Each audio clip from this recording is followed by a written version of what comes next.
Shalom, shalom, peuple de Dieu. Que le Seigneur nous bénisse.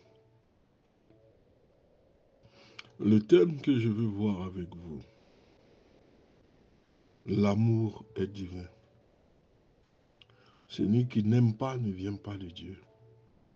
Si nous disons que l'amour est divin, celui qui manifeste en son sein la haine, la rancune, la division, la jalousie, ne vient pas de Dieu. Ce sont toutes choses approuvées par le diable. Mais celui qui aime est celui-là qui vient de Dieu. 1 Corinthiens 13, le verset 4 au verset 5. L'amour est patient. L'amour est plein de bonté. L'amour n'est pas envieux. L'amour ne se vante pas. Il ne s'enfle pas d'orgueil. Il ne fait rien de malhonnête. Il ne cherche pas son intérêt. Il ne s'irrite pas. Il ne soupçonne pas le mal. Parce que lorsque vous aimez, vous avez confiance. C'est vrai que la confiance entre êtres humains est difficile. Mais quand l'amour ne soupçonne pas, c'est qu'il y a quand même une dose de confiance. Quand on aime, on voit l'autre évoluer, on est dans la joie. On voit son frère évoluer, on est dans la joie. Nous partageons la joie de celui qui réussit. La jalousie n'a rien à faire dans le corps de Christ. La mélancolie, la tristesse, la vengeance, la rancune. Celui qui aime cherche l'élévation de l'autre. Partage la gloire et la bénédiction de l'autre. Mais nous disons que nous sommes chrétiens. Et c'est en notre sein que se trouvent les divisions, les querelles, les animosités, les bagarres, les injures, la haine. Nous n'avons pas encore compris ce qu'est véritablement le ministère ou l'amour de Dieu. De la manière dont Dieu nous aime, c'est de cette manière que nous devons porter aussi l'amour pour les autres. Nous ne devons pas les rejeter, nous devons les aider. Nous devons les prendre avec nous parfois. Nous devons faire en sorte qu'ils réussissent dans leur vie. Mais deux sœurs qui ne s'entendent pas, ou des frères qui sont en train de s'empoigner, alors qu'ils disent qu'ils sont chrétiens.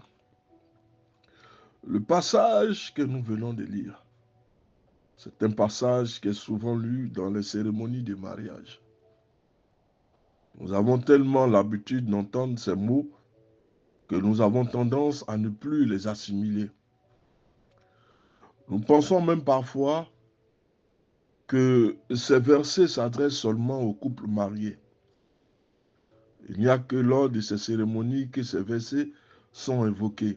Ce n'est pas mauvais. Ça met en avant l'amour, l'entraide, l'union. Mais Paul écrit ces lignes à l'église de Corinthe.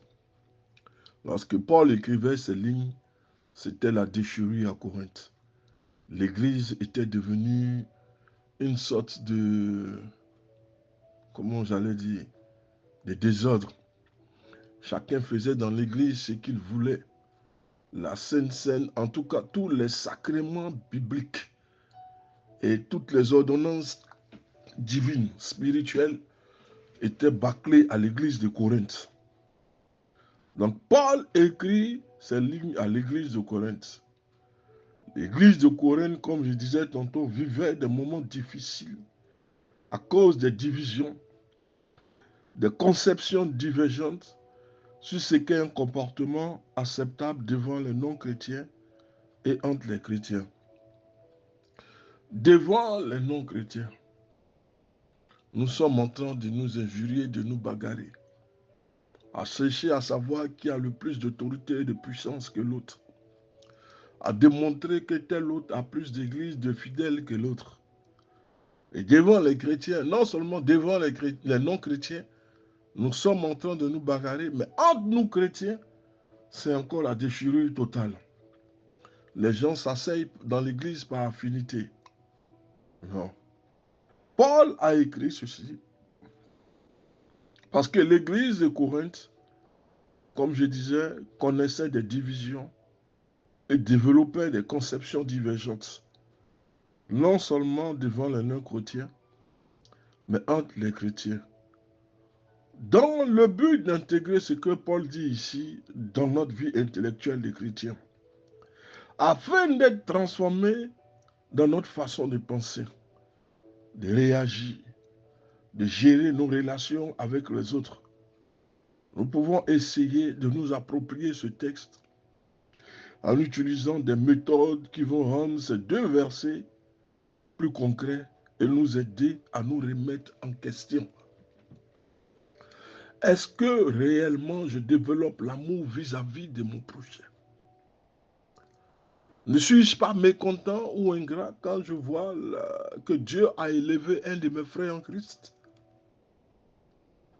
Si je marche réellement dans la parole de Dieu, si Dieu a élevé un de mes frères en Christ, alors je suis le prochain que Dieu bénira. Plutôt que de réfléchir ainsi, nous sommes en train de nous attaquer, de nous invectiver, non seulement dans l'Église, mais devant les non-croyants.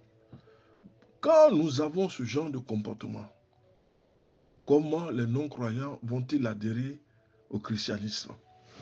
Donc lorsque Paul a mis ces choses en avant, Paul était en train de nous amener à revoir notre façon de faire, à remettre en cause, à nous remettre en cause, à voir ce qui ne va pas dans notre vie en tant que chrétien.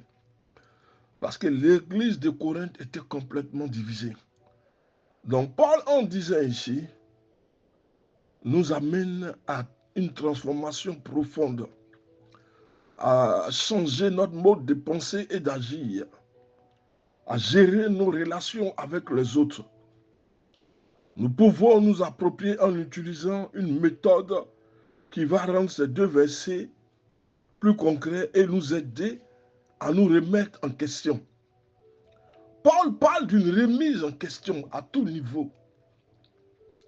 Les chrétiens ne peuvent pas accepter dans l'Église des concepts, des bagarres, des déchirures, des concepts non chrétiens. Paul appelait ainsi les croyants à se remettre en cause. Si nous remplaçons le mot amour par nous-mêmes notre prénom, nous allons nous placer tout de suite devant un énorme défi. Paul souligne l'importance de l'amour à la fin de ce chapitre 13 en disant ceci. Maintenant donc, ces trois choses restent, la foi, l'espérance, l'amour. Mais la plus grande de ces trois, c'est l'amour. 1 Corinthiens 13, le verset 13. Car quand nous vivons éternellement auprès de Dieu, la foi et l'espérance n'auront plus d'être, puisque leur objet sera déjà réalisé. Mais l'amour en tant que caractéristique divine est permanente, est éternelle. Dans l'éternité, la présence de Dieu, toute la place sera réservée à l'expression de l'amour parfait envers Dieu, envers ceux qui partageront l'éternité. Il n'y a que l'amour qui caractérise le christianisme. Le christianisme n'a pas besoin de jalousie ni de haine, ni de voir la destruction de l'autre ou se réjouir des difficultés de l'autre. Nous sommes dans un amour divin, appelés à partager les pleurs, à partager les rires. L'amour gouverne tout, l'amour oriente tout. L'amour est le maître mot. C'est ce que nous lirons dans la Bible depuis la Genèse jusqu'à l'Apocalypse. L'amour sera tout le temps développé pour nous montrer que, en tant que chrétiens, nous devons nous entraider. Nous devons nous souder. Ce n'est pas le moment de se moquer de celui qui est en difficulté. Ce n'est pas le moment de chercher à rabaisser celui qui est encore dans le malheur. Mais c'est de tendre le bras à celui qui est dans les difficultés. Combien de personnes dans ce monde aujourd'hui où la haine a pris la place, où il n'y a plus de paix possible, parce que la paix véritable, c'est celle qui vient de Christ. La paix des hommes est une paix remplie d'ingratitude. Le Seigneur dit, au moment où ils diront paix, paix, une ruine soudaine apparaîtra. Donc, chacun en proclamant la paix prépare déjà la guerre. Mais dans le corps de Christ, lorsque la paix est proclamée, l'amour est proclamé, elle est éternelle. L'éternité, l'amour sera développé dans l'éternité. Un auteur dit ceci: le Seigneur nous a aimés, non pas parce que nous sommes aimables, mais parce qu'il est amour. Selon Joël, Dieu est plein de grâce. Il est compatissant et lent à la colère, riche en amour. Joël 2, verset 13. Et j'ajouterai, l'Éternel non seulement est lent dans la colère, riche en amour, mais ne voulant qu'aucun chrétien, sinon aucune créature, aucune personne n'accède en enfer, si je peux dire. Qu'aucune créature n'aille dans le camp de Satan.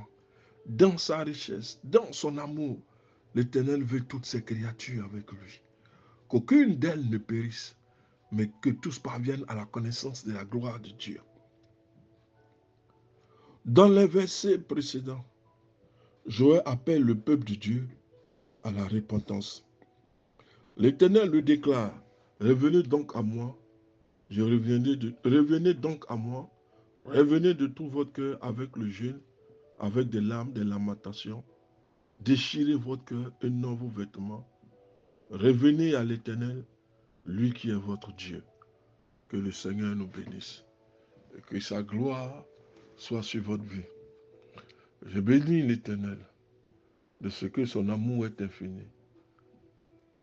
Que la gloire de Dieu soit sur notre vie. Déchirons nos cœurs et non notre vêtement. Parce que l'Éternel veut écrire sur notre cœur, plus sur les tablettes, mais sur notre cœur. Que notre cœur soit rempli d'amour les uns envers les autres. Que Dieu vous bénisse.